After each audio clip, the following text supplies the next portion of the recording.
ఒకరోజు ఉదయం సూర్యుడు కొండల వెనుక నుంచి తొంగి చూసి మైదానాన్ని బంగారు వెలుగుతో ముంచెత్తాడు. మృదువైన హృదయమున్న అమ్మాయి మీరా చిన్న బుట్టతో అడవి బాటలో నడుస్తుంది.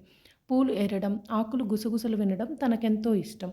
ఆమె ఒక నీలి పువ్వు ఏరడానికి వంగినప్పుడు ఒకసారిగా ఒక శబ్దం వినిపిస్తుంది. తను ఎవరున్నారు అని మృదువుగా అడిగింది. ఒక పొద వెనుక నుంచి ఒక చిన్న బన్ని బయటకు దూకింది. మంచులా తెల్లని రోమాలు, ఆందోళనలో మెరుస్తున్న పెద్ద కళ్ళు. మీరా చిరునవ్వు చిందించింది.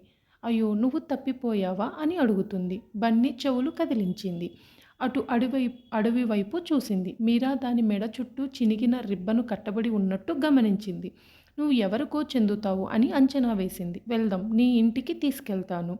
ఆమె మోకాళ్ళ మీద కూర్చొని చేతిని ముందుకు చాపింది. బన్నీ కాసేపు వెనకాడి ఆమెపై దగ్గరకు వచ్చి ఆమె వేళ్లను వాసన చూసింది. మీరా కిలకిల నవ్వి దాన్ని ఒడిలోకి తీసుకుంది.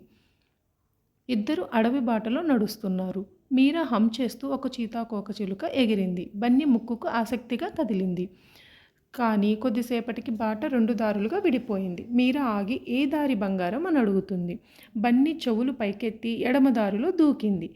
మీరా దాన్ని అనుసరిస్తూ వేరు చెట్లు ఆకులు దాటింది. కొద్దిసేపటికి ఒక దూరంలో ఒక స్వరం వినిపించింది. ఒక చిన్నబ్బాయి పిలుస్తూ, స్నోపీ స్నోపీ. బన్నీ చెవులు మళ్ళీ కదిలాయి. అది ఆ శబ్దం వైపు పరిగెత్తింది.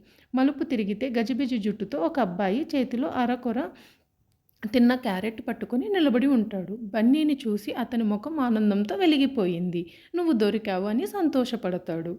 అబ్బాయి ఆమెకు ధన్యవాదాలు తెలిపి ఇక మీదట స్నోపీని బాగా చూసుకుంటానని వాగ్దానం చేస్తాడు. తన యజమాని ఒడిలో సురక్షితంగా కూర్చున్న బన్నీ వెనక్కి మీరాను చూసి ముక్కు కదిలిచ్చింది ధన్యవాదాలంటూ. ఇక మీరా ఇంటికి బయలుదేరింది.